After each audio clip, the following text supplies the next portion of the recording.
지난 주말 서울 전역에 올해 첫 폭염주의보가 내려졌습니다. 서울 경기 내륙 지역과 전남권의 낮 기온이 35도까지 치솟는 등 전국 곳곳에 이른 무더위가 이어지고 있는데요. 애경브리핑은 여름철 생병까지 이를 수 있는 온열 질환의 증상과 종류, 대처법을 알아보겠습니다.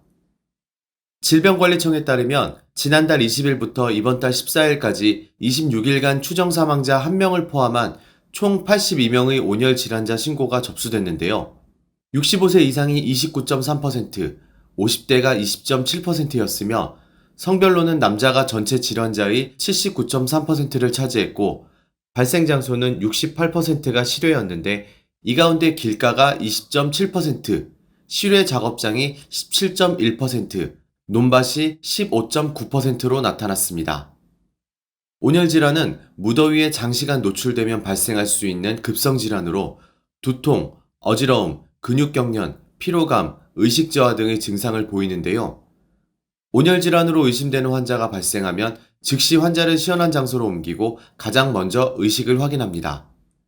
의식이 없거나 혼미하다면 절대 물을 먹이지 말고 즉시 119에 신고한 뒤 구급차가 오기 전까지 시원한 곳에서 환자의 증상을 살펴야 합니다.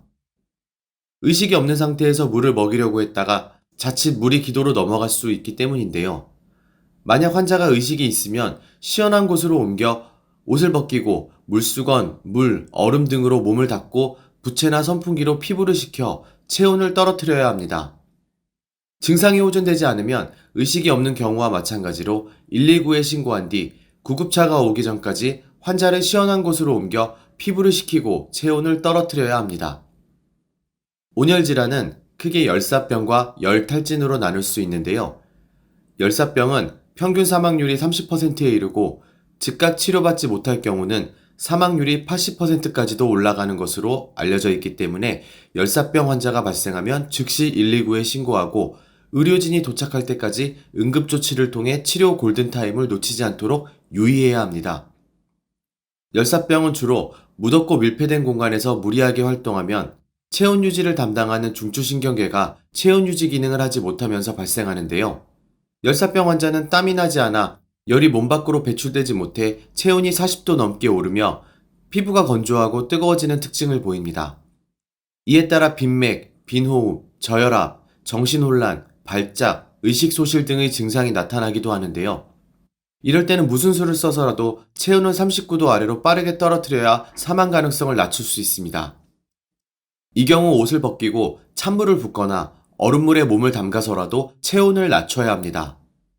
주변에 찬물이나 얼음을 구하기 어렵다면 옷을 벗기고 물로 환자 몸을 적신 뒤 부채나 선풍기를 이용해 젖은 몸에 바람을 가해 체온을 떨어뜨리는 방법도 있습니다. 주변에서 얼음을 구할 수 있다면 목, 겨드랑이 및 사타구니 등 혈류량이 많고 피부와 혈관 사이가 가까운 곳에 대주는 방법도 매우 효과적입니다.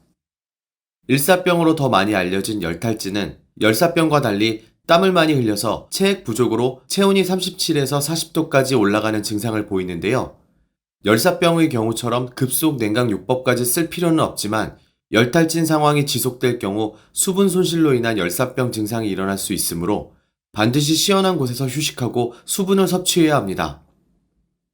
온열 질환을 예방하기 위해선 시원하게 지내기, 물 자주 마시기, 더운 시간대에는 활동 자제하기 등 건강 수칙을 준수하고 가능하면 폭염주의보, 경보 발령 시 낮 12시부터 오후 5시까지 낮 시간대 활동을 줄이고 불가피한 경우에는 책 넓은 모자나 밝고 헐렁한 옷 등을 착용하면 온열 질환 예방에 도움이 될 수 있습니다.